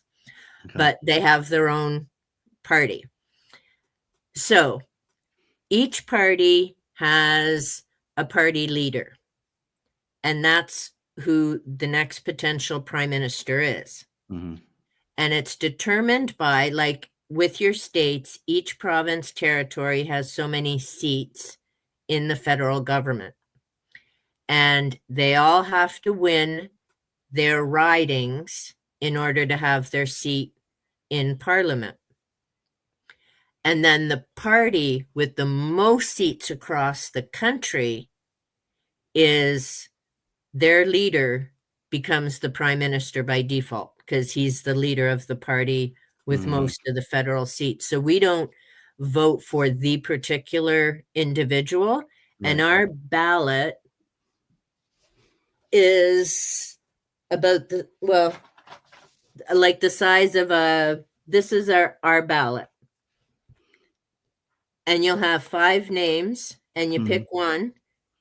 You mark it with your little pencil, you fold it, you stick it in a box, and we're done. That's our whole ballot for provincial and federal elections, is the size of an index card. Okay. And I've seen some of your ballots. I'm like, good Lord, I worked with kids who can are struggling and resistant readers. They'd lose their minds looking at pages and pages. It's like, but so again, I mean, the systems are very different, and yeah, it would just be a huge bugaboo type thing. But when Trump came out for his initial victory speech, 2016, looked like a deer in the headlights. Yeah, didn't expect to. Oh, see, Margaret's on it, bless her heart. She won by 2.8 million. Yeah, so there we go. It was the college that, due to a law, sought to retain slaveholding states, moral states, clean. And And again, like it's very complex stuff, right? Yeah, problem, comma, should have been AG, believe, done much better at holding T accountable. Well, and even that with I see Ivanka's no longer around. He's got a new crew of blondes to back him. Yeah. Wealthy. And see, that's the other. I mean, it blows my mind when I see how much money goes on your elections. Yeah. Right? Because down there, whether it's a dog catcher, whatever, you've got to be able to raise money to run in those elections. Yeah. I mean, that's always the case, but we had what many people consider a disastrous Supreme Court case from our highest court called Citizens United. And that's when things really got bad. They equated, spending money with free speech, and it kind of just opened the floodgates to spending money. And now money controls everything, our vice president, JD Vance, you know what I mean? Like, he is owned by Peter Thiel. Peter Thiel owns him. That's where his career came from, Peter Thiel. Yeah. And that's it, right? I mean, it makes it so hard. And yeah. I'm not saying there aren't corporations and unions, whatever, here that play with the politicians. We've got our own basket of crazy and incompetence in Ottawa. But yeah, Brian's right. Many of the institutions, messy compromise between the two factions. And that's the challenge, is when you have only two choices, like you have your independence in that, but really it comes down to two. But here we've got the three, and then whoever kisses up to the NDP gets the extra support. So, it's messy no matter what. Yeah. That little douche in the house, least scandalous. I don't know. I just see him and I'm thinking, well, never mind what I'm thinking, because it would be out loud.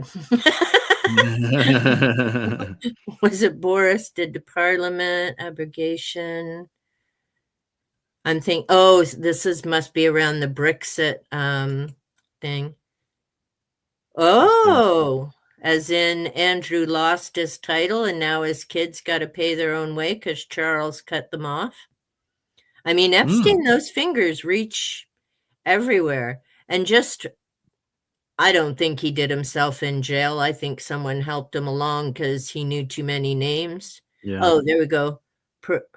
Paragu? Not sure. Margaret, you're too smart for me. I don't know some of these words. If it equals DC. I don't know. That's how reptiles do it. Hey, William, sorry it's taken William. Well, I used to have the same passion before I lost the... Oh, yeah, that would be disheartening. I've never... Afrikaner. There we go. So, that's not the book, is it? That's not the book name, no. Oh, Last Days in Cloud Cuckoo Land is the book she was talking about you're interested in. Wait. Let me write that down. Yeah, I'm gonna... I know you got your notepad there, Dave. I'm on it. I've been to one or two of your streams. Last Days. And I'm keeping an eye. We got 30 minutes. Oh, man, we didn't even talk about aliens yet. Yeah, well. We'll get you back sometime. We'll just do a sequel, I guess. Exactly. See, I know how to do this dance. How can I get Dave back on? I'll say we're going to talk aliens and talk everything but. You know how to push my buttons. You just talk about things that trigger me. And it's like, we're going to make him talk about politics and aliens. And I'll be here all day. That's right. And see, this way it's easier than me having to type it all out. Fox in the hen house.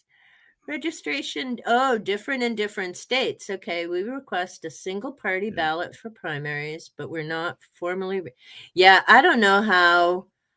I would lose my mind trying to keep up with your states, and they're small, so you could drive across 3 of them in a day. Here, you'd be lucky to get across Ontario in a day and get to the next one, right? It's very different. Political parties are just machines, single rich individual. Cannot run for office unless you're endorsed by a party. Okay. Cult versus occult. Yeah, no kidding. Except for upper, completely nonpartisan. And I mean, any country you look at, I mean, there's good things, there's bad things, there's good people, bad people. Like it just is what it is. Thailand last night from a friend. Yeah. And again, right? Indonesia. So he's nearby. Brian, no, there matters substantially more. Still surprised how the sight of the but you know what, Brian? That's a historical building. Like, I'm not even American, and I saw that and went, WTF. Like, how was that even allowed when people are starving, losing their jobs, losing their homes? Like, this isn't a oops, I messed up, I can fix that. Like, that is permanently destroyed. The history that was in those rooms can never be replaced. I mean, I know years ago when my grandparents, because they used to be snowbirds, and they'd gone on a trip to Washington. They were from Hungary. They grew up in a little village with dirt streets and little farmers and, all of that stuff. But to them, it was important to go see this White House. It meant something. Yeah. I mean, good heavens, if it could mean something to two little urban individuals from way across the pond, what in the heck is that? Like, I tell you, the dude is a commercial for don't wear frickin' makeup. It rots your brain. You go nuts. If I had a nickel for every time you said the word makeup in reference to him today. Wouldn't it be nice? You wouldn't need your channel revenue. What channel revenue? You'd be on a big you get channel haul. revenue? Tell me how if you do. Do I have I haven't even got my watch hours, Dave. Come on. I can't even do like the little I can't even put an outside link in my description box, dude, let alone revenue. I got a waits for that. What the demo cub shouting about not being paid. Might still be in if I could run. Oh, there you go. Yeah, I have no use for politics. I've never learned to lie well. I'm just not good at it. Abroad, Australia, 70s, Governor General going into exile. See, the things you learn. Yeah, show me the spreadsheet. They don't have spreadsheets. They just spread other things, Margaret, and that's why they don't want the files open. Louise just talking, bringing back exile. Oh, hey, I know a few people who could go in exile. Of course, I had to laugh. A few people have been saying they should volunteer that White House crowd for one of Musk's trip to Mars. So, he hasn't quite refined it yet, but what the hell? That's a good idea. That was Boris was a character. No ridings in Canada. We have municipalities. Right. And so so I live in a city called London, and we have different districts, north, south, east, west, and each area is divided. And so you go vote at a certain location based by where you live. And it works. But we don't have anything like the Electoral College. It's whichever party has the most seats across the country determines the new prime minister. And if it's a minority party, then, it becomes a bit of a mess and hard to get things done. If it's a majority and they're, not too great about caring about the country, it's a mess. So either way, it's a mess. A party list system in elections. Yeah. Usually 1 to 2 pages. Wow. Information booklets for all districts. Okay. So because that's the other, right? Is that language. There's so many different ones. No constituency link, so I don't have an MP to call on. See, now we have 4 members of parliament. I think 4. Bob would probably know better. I don't pay much attention, but we do have a member of parliament. We have a provincial and a federal member that we can call on. Similar here to Canada. Well, yeah, like, because we're part of the Commonwealth. Cost of going forward, linkage back. If you get a certain percentage of the local votes, more than 5 options. Now, we actually, and I never say his name right, the head of the Conservatives right now, Poilievre, I think, Poilievre, something like that. Anyhow, people. So he had won the Carlington area where he lives for the last 20 years. The last 20 years. This is important. This time, for some asinine reason, they had 90 people on the ballot. Like, it was like a cartoon watching them roll this out, which is why it took so long to count the votes. Important point, he lost. His own people said, "You're an idiot with your hat too tight. Go away." So, because he lost his own riding, he could not be party leader without a seat in the parliament. Does he pay attention to the fact you're a moron? No. He goes out west, gets one of the people who that community trusted and voted for to resign his seat so Poilievre could run in a special election. If I was those people, I would have voted for anybody but. But no, they voted in the wannabe red hat, kiss-ass bootlicker. So now he's the head of the Conservative Party because he took over somebody else's seat, and the people who voted him in could care less about loyalty because they don't know him. I mean, a lot of the people out there complain Ontario doesn't understand them and care about them, but yet they vote in a putz from Ontario who lost his own seat after 20 years. I tell you, they put something in the water all over the world. There's Dark Money, Jane Mayer, one of my Wednesday books. Okay, so that may be one of them MPs from my home province. Do you want the name of that book, Dave? Sure, I got it. All right. And then William saying the lists are regional. Oh, Vance is an idiot. Bother me. Oh, I don't know. The one at least doesn't wear makeup and look like a yutz with the pretty white line. Like, I'm like, who is getting overpaid to apply that? Like, how can you not see those white lines? Why I never wear foundation. The UK also 2-party. About to break, entering ascendancy. One new party foreclose. Yeah, change. Sometimes not good. Scary, exciting at once. Yep. Reform, green, surging. Okay.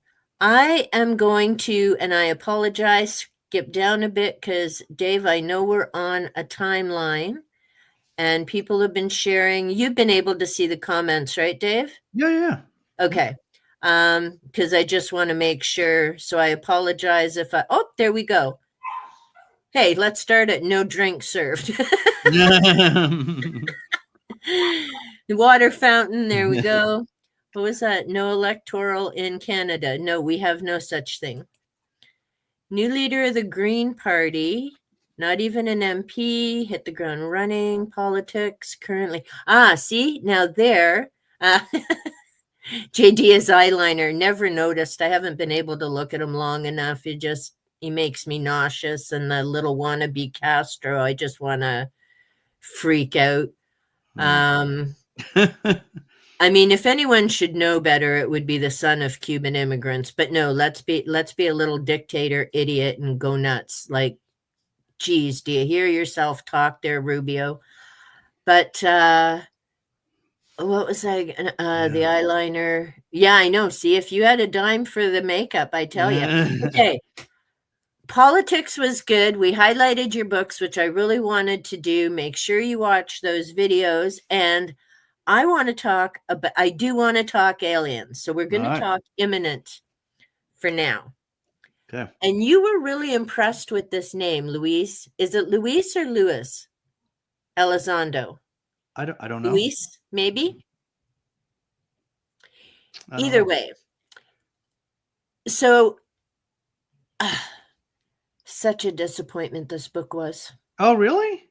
Such a disappointment. Because it looks like you got a lot of tabs in there. Oh, I got tabs.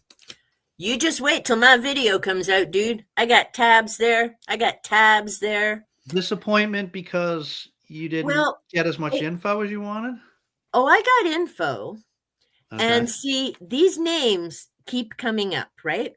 So we got Elizondo, who I've heard from in several places, several people. You got George Knapp, the journalist from Las Vegas, who just testified at the congressional hearings. You have Robert Bigelow, the millionaire, Utah ranch, funding a lot of stuff, used his own money. I'll give him that much. You have George Newry, Coast to Coast AM, took over from Art Bell. It's a radio show, can call in. I've never heard it because although I have had insomnia for years, I just never tuned in. But if it's out of the box and way out there and beyond, that's who you call. And, you know, it was a format to chat. Well, and Nuri's had a TV show on Gaia for I don't know how many years, well over a decade. Whitley Strieber, and I found his book at the thrift store. Communion is about his abduction, supposedly. Now, here's why I say supposedly. This came out in 1997, I think. Yep. This guy's got, well, you can't, there you go, can't see it really, but 46 published books. Yeah, most of them are fiction. Right? Yep. And so the abduction supposedly took place December 26, 1985. Communion was published 1987. Now, I don't know about you, but if I was abducted by aliens, I think I'd be a bit messed up and not be writing me a damn book and getting her published within a year and a bit. But that's just me. I heard that book is pretty frightening. It probably is. He's a horror writer. But he published 2 other books in 1986, so he didn't get probed too bad. Yeah. Like, seriously. I mean, he really does honestly present that as a true story? Yeah. And these other people talk about it as his abduction and stuff as well. Now, so I decided I was going to read some Whitley Strieber before I get to Communion because I own it, and these I got from the library. So I decided I'd start with the Greys. Why not? Interesting premise. The aliens have no emotions, so they need to tap into the humans. They've set everything up. They've made sure a child is born that they can use to help make their case with the rest of humanity type of thing. There's all kinds of stuff going in here. We've got the secret trust in the government and the big money, and they're, deciding they don't trust the aliens, so we got to make sure this doesn't happen. And then you've got the secret military project and the Greys from Roswell, because why not? And they have this special program that's all, nobody knows they got the aliens. They're alive. And they have an empath working with them. Now, there's the problem. The aliens don't have emotions. Empaths sense emotions and feeling. It's telepaths you wanted, dude. They read minds. I actually gave this a 1 on Goodreads and left a review.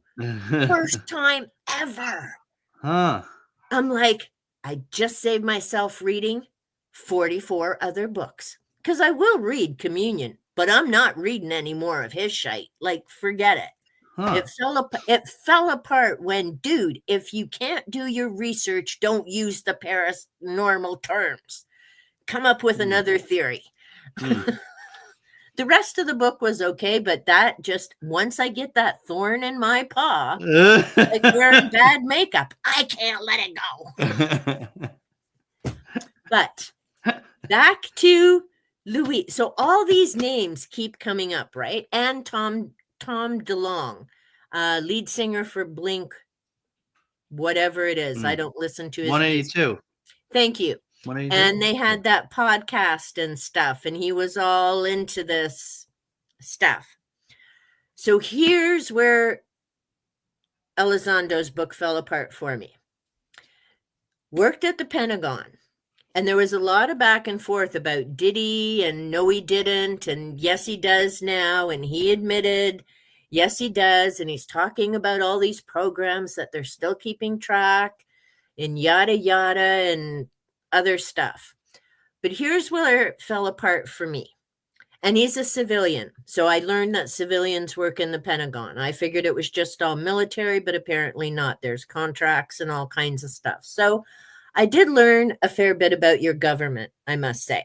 And all the loops or whatever you have to go through. You can't just talk to whoever to ask the question. Because it's military, there's the whole chain of command. And, if they pass on your message, you're lucky. And if not, you're pooched. So there's that whole chain of command stuff. There's this program supposedly that's funded.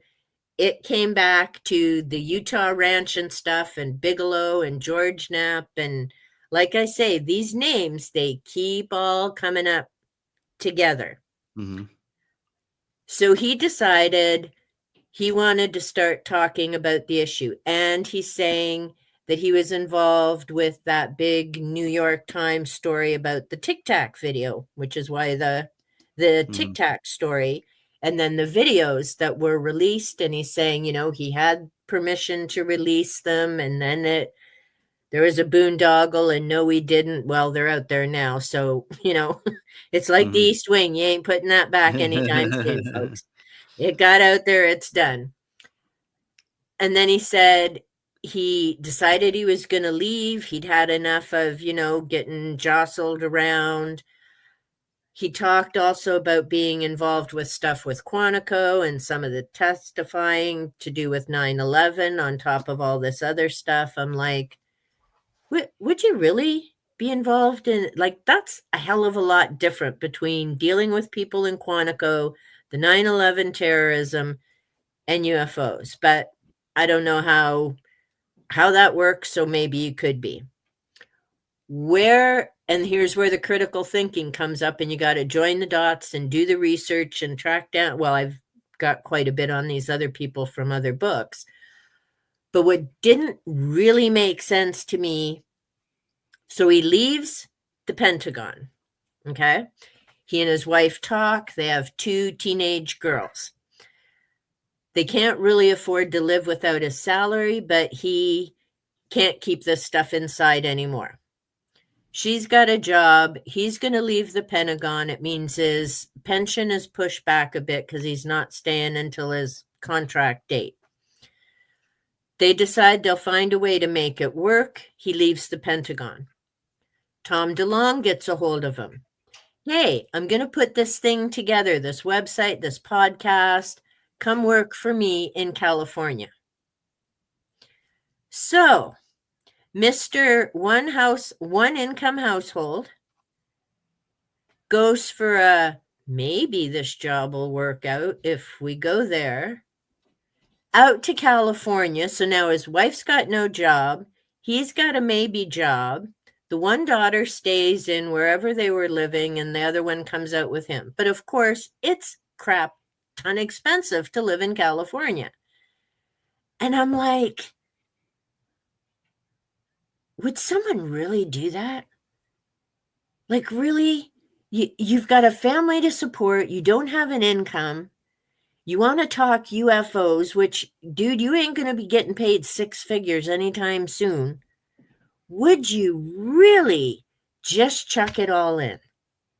And then the DeLong stuff doesn't work now anyhow. That gig ended after I don't know how long, and they were living in a trailer and stuff. But I'm like, I don't know. I get leaving the Pentagon and trying to find another job. I can get behind that.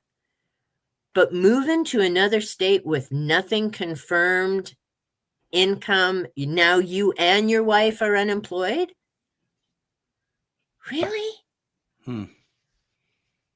I'm not that much. Maybe it's just I'm not that much of a risk taker. But I was like, dude, wow. I mean, Just wow. I guess it depends how important it is to you, right? Well, I mean, it's kind of a big thing. well, it's a very big thing, especially if he's telling the truth. And he also said he was one of the witnesses, but I haven't been dealing much with YouTube and that I'm so far behind, and so I haven't tracked it down to see if he was in those congressional hearings. But it just, for me, that was a big weight. And then, like I say, all these other names and Tom DeLong, and it's like, I don't know. I mean, personally, do I think there's something there? And do I think the military should be concerned? Yes. Do I think it's aliens? Not if they're smart. I mean, shit, half of us don't want to be here. Why the hell would they be coming here now? Seriously, to me, the fact that there's intelligent life is that they're not swirling around our skies right now.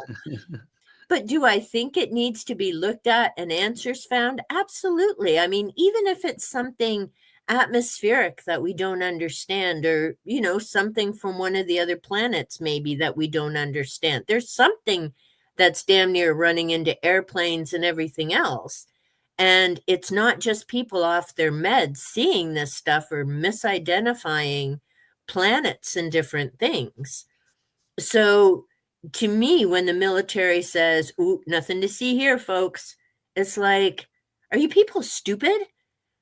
Like, I get people joke about military intelligence being an oxymoron, as in the two words don't go together, but isn't your job to make sure there are no threats to your country? And if there is something unidentified, maybe you should figure it out. And if you know there's aliens, well, see, now they're in a corner, right? Because if some of these people are right, and they've known that, and I don't think they've known it since 1947, none of them can keep their mouth shut that long, even under threat of death.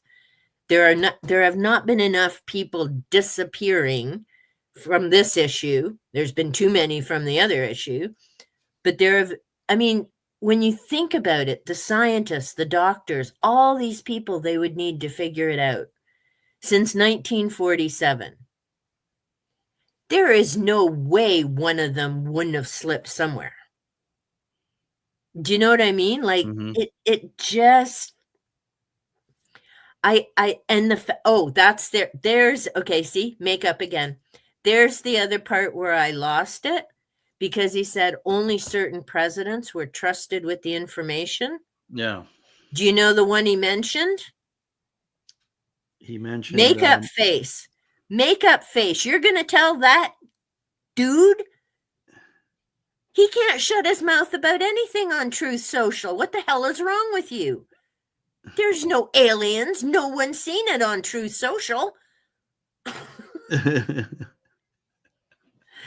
Like, what would possess you to? I can't believe anyone even tells him his address and phone number, let alone tell him there's aliens and expect him to keep his mouth shut.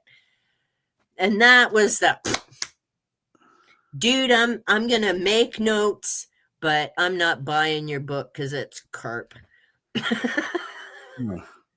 and look at that! In a few seconds, I actually got through all my books. Well, what do you think? You think he's making it all up?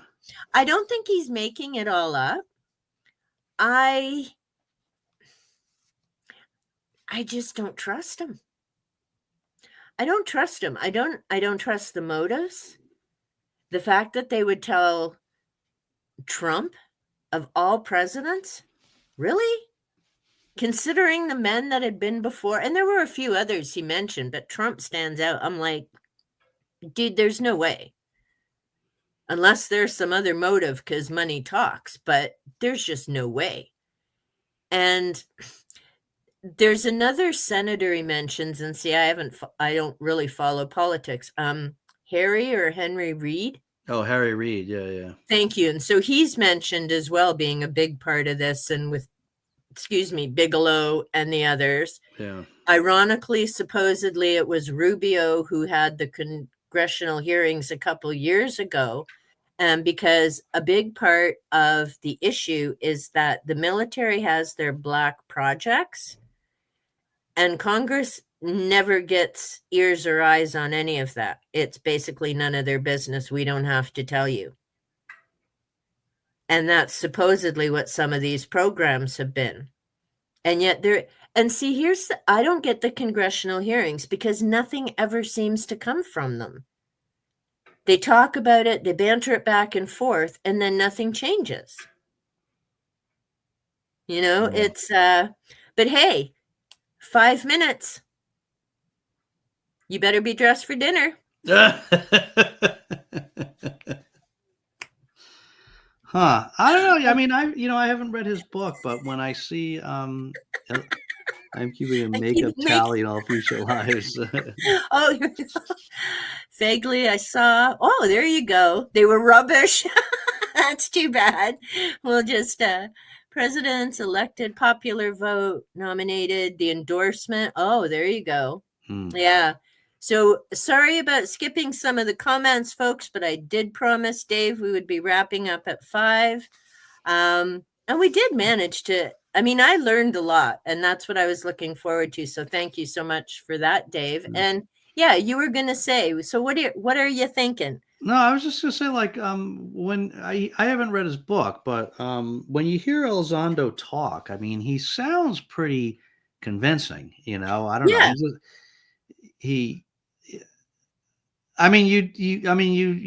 You don't discredit that he was running the government, that investigative agency at the Pentagon, right? He could well have been doing those. I don't know enough about how that all works, and I don't think he's necessarily lying about his jobs.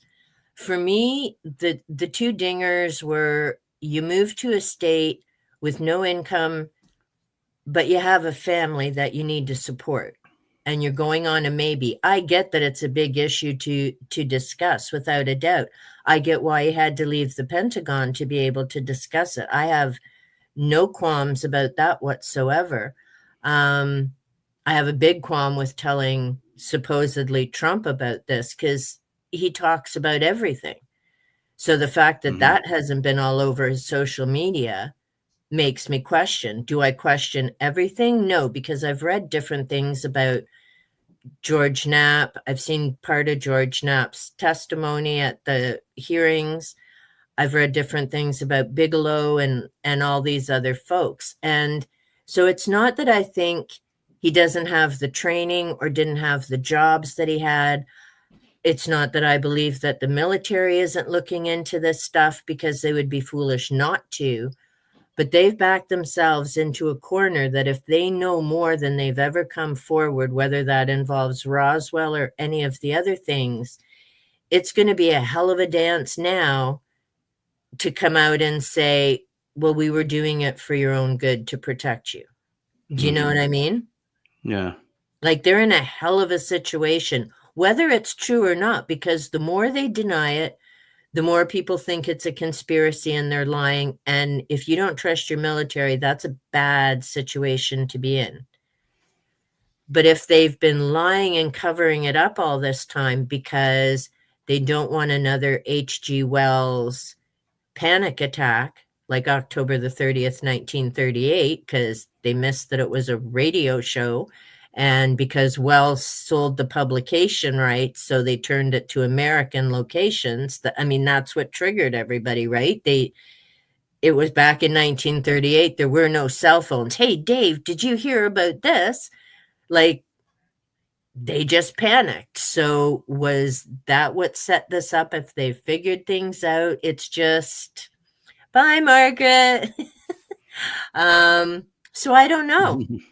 I mean, this is why I enjoy having discussions. I would love if you read the book and check your library and see what your thoughts are, but I'm on the fence with him. I just have, again, critical thinking, right? Hmm. Even if it sounds great, it's important to do fact checking and think it through and talk to other people. And, well, what was your thought about this? Or, have you heard about this? Or do you know about these people? And whether it's UFOs, politics, any subject, I think it's that discussion that matters. Hmm. That's why more than ever we need to stay united and connected and talking about whatever it is we're talking about. We can't let them divide us, Yeah, for sure. For sure. right? Can't give in to the fear. Let me ask you another question though, related to Sure. this. What's your what's your thought on the theory that these phenomenon could be Earth-based stuff? I'm not sure. Again, I've read a bunch of books this year. There were a few I didn't quite get finished. I got UFO'd out after Whitley and Elizondo. I don't know. See, I've read about the Utah ranch, and there's definitely something there. And whether it has to do with human stuff and people doing things, I don't know. I would need to have a virtual tea and about 2 hours to Hmm. hash it back and forth. Because I mean, there's so many things we don't know about this earth. Yeah. We know more about some of the stuff out in space than we know about our own oceans. Yeah. And we certainly don't know what we walk on top of all the time. Like what's under all those desert sands besides the pyramids? How many ancient civilizations have we lost because of tectonic plates? Right? I think humanity is a lot older than they say. That's why I like Sitchin and those types of writers. It's food for thought. But I think archaeology is guesswork at the best. I mean, it's not like anyone's going to say, no, you got that wrong. This is how we pronounce that. And no, dumbass, this is what the word means, not that word. Yeah. So I think they're doing the best they can with what they found, but there's so much they don't understand. Look at Easter Island. They Yeah. can they can never figure out what that language is now because the dumbasses ended up killing off the people. So there is no one alive now who can actually read that script. Hmm. And they have nothing to figure it out with. The only reason they figured out the hieroglyphs is they found that one tablet that had Greek, or they would never have figured out the hieroglyphs either. So we've lost so much stuff. So I don't know. What about you? What are you thinking? Oh, I don't know. I don't know. Elizondo had made some remarks which uh he was talking about what you were saying, how we don't know, like whatever the percentage is, like 90% of our ocean floor or whatever is like Mm, unexplored. And he was saying that like some of these things, it's like a lot of stuff. Some of these things is stuff like you can't even conceive of, right? Because like yeah, for almost all of time, we thought that there was just plants and animals, two kinds of yep, life. That's it, right? And then all of a sudden, we discover fungi, right? Completely different kind of life, right? And yep, then these were all points that he was making, and then he was like, and then we always thought that it wasn't until a microscope got invented not that long ago, right? In the yeah, grand scheme of things, where we discovered what is actually the dominant life form on the planet, yep, which is microorganisms, right? And yeah, and exactly. so there's these things like now these things are given that we know about these things, but like when you think about that, like the role of microorganisms, we even know about microorganisms not that long ago, and now that they Yep. think about their dominant role in everything, what else could there be on the earth, especially in all these unexplored regions of the earth, that Exactly. we just haven't even really been able to, like, what form might they have that we haven't even really been able to conceive of yet? You know what I mean?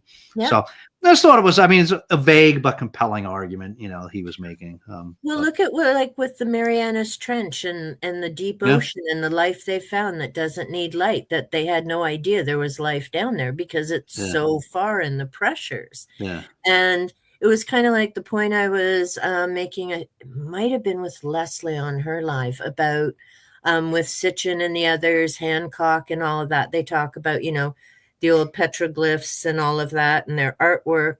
And Von Daniken, Eric Von Daniken, and it's an airplane and da da da.